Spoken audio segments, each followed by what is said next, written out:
নবগঠিত অরাজনৈতিক দলগুলো কিভাবে ওখানে জায়গা পায়, এটা হচ্ছে প্রধান উপদেষ্টার কাছে আমার প্রথম প্রশ্ন। এই প্রশ্নের উত্তর প্রধান উপদেষ্টা যদি পারেন, যদি উনি বিশ্ববিখ্যাত হয়ে থাকেন, অরাজনৈতিক দলগুলো কিভাবে ওখানে দাওয়াত পেয়েছেন এবং যারা ছাত্র সংগঠনের নেতৃত্ব দিচ্ছেন, এখনও দল গঠন হয়নি, তারা কিভাবে ওই জায়গায় প্রধান উপদেষ্টার কার্যালয়ে বড় রাজনৈতিক দলগুলোর সাথে যারা 17 বছর আন্দোলন সংগ্রাম করে সিনিয়র জুনিয়র হয়েছেন তাদের কাতারে বসে নেতৃত্ব দিচ্ছেন, এবং কোন ইস্যুতে প্রধান উপদেষ্টা তার প্রেস সচিব শফিকুল আলম সহ যারা সরকারের নেতৃত্ব দিচ্ছেন তারা বিষয়টি খোলসা করবেন। আমি আমার অধিকারের কথা আপনাদের মাধ্যমে অবগত করেছি।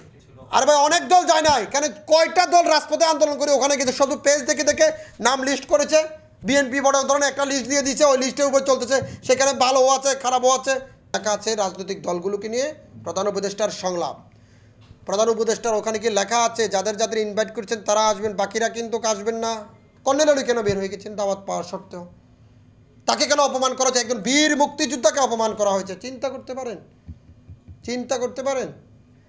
আর গতকালকে আমি স্পষ্ট ভাষা বলি, গতকালকে ওখানে যদি আমি দাওয়াত না পাই তাহলে ওখানে অরাজনৈতিক লোকেরা কিভাবে ঢুকছে? অরাজনৈতিক লোকের নেতৃত্বের কাজ কি?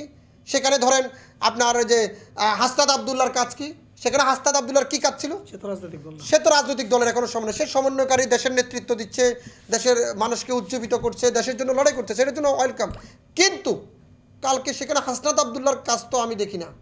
আরও অনেকে আছে, অনেক আবদুল্লাহরা আছে, অনেক আবদুল্লাহর আছে। কেন ওখানে তাদের কাজ কি? ওখানে তো রাজনৈতিক দলের নেতৃবৃন্দ, সুশীলদের নেতৃত্ব, ওরা কি সুশীল?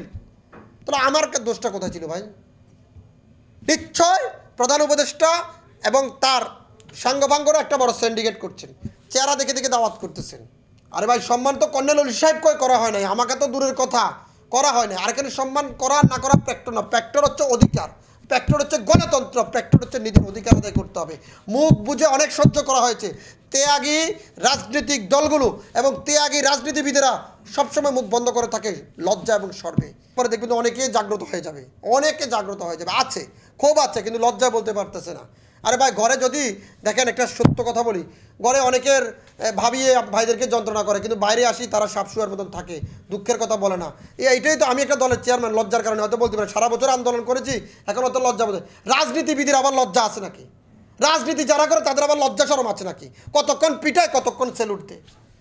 আচ্ছা, যারা আপনাদেরকে দাওয়াত করছে বা হচ্ছে উপদেষ্টা মণ্ডলী, তাদের ভিতরে কি আন্তরিকতার ঘাটতি দেখছেন কিনা? আমি আদিলুর রহমান সাহেবকে ফোন দিয়েছি কয়েকশো বার, মাহফুজ আলমকে ফোন দিয়েছি কয়েকশো বার। আমার কাছে ভিডিও আপনি দেখেন, আমার হোয়াটসঅ্যাপ দেখেন, রিসিভ করে না।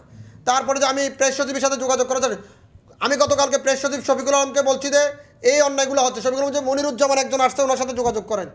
তারপরে ওখানকার উপস্থিত যারা আছে তাদের গেটে যারা দায়িত্বশীল জায়গায় আছেন, পুলিশের লোক আছিলেন, গোয়েন্দা সংস্থার লোক আছিলেন, উপদেষ্টা পরিষদের লোক ছিলেন, তাদেরকে অবগত করছেন। তারা বলছেন বিষয়টি দেখতেছেন গুরুত্ব সহকারে। তো আমিও গুরুত্ব সহকারে বিষয়টি আরও দেখতেছি। এখানে যারা বাদ গেছে, আমি শুধু একা না তো ভাই, এখানে আমার জন্য লড়াই করতেছি না। অনেক লোক জেল জুলুম হামলায় মামলার শিকার হয়েছে, যাদের নামও কেউ নিচ্ছে না, কেন? বাট হয়। আর ভাই অনেক দল যায় নাই, কেন কয়টা দল রাজপথে আন্দোলন করে ওখানে গেছে, শুধু পেজ দেখে দেখে নাম লিস্ট করেছে। বিএনপি বড় ধরনের একটা লিস্ট দিয়ে দিয়েছে, ওই লিস্টের উপর চলতেছে, সেখানে ভালোও আছে খারাপও আছে। আমি তো বললাম অরাজনৈতিক নবগঠিত অরাজনৈতিক দলগুলো কিভাবে ওখানে জায়গা পায়, এটা হচ্ছে প্রধান উপদেষ্টার কাছে আমার প্রথম প্রশ্ন। এই প্রশ্নের উত্তর প্রধান উপদেষ্টা যদি পারেন, যদি উনি বিশ্ববিখ্যাত হয়ে থাকেন, অরাজনৈতিক দলগুলো কিভাবে ওখানে দাওয়াত পেয়েছেন এবং যারা ছাত্র সংগঠনের নেতৃত্ব দিচ্ছেন, এখনও দল গঠন হয়নি, তারা কিভাবে ওই জায়গায় প্রধান উপদেষ্টার কার্যালয়ে বড় রাজনৈতিক দলগুলোর সাথে যারা 17 বছর আন্দোলন সংগ্রাম করে সিনিয়র জুনিয়র হয়েছেন তাদের কাতারে বসে নেতৃত্ব দিচ্ছেন, এবং কোন ইস্যুতে প্রধান উপদেষ্টা তার প্রেস সচিব শফিকুল আলম সহ যারা সরকারের নেতৃত্ব দিচ্ছেন তারা বিষয়টি খোলসা করবেন। আমি আমার অধিকারের কথা আপনাদের মাধ্যমে অবগত করেছি।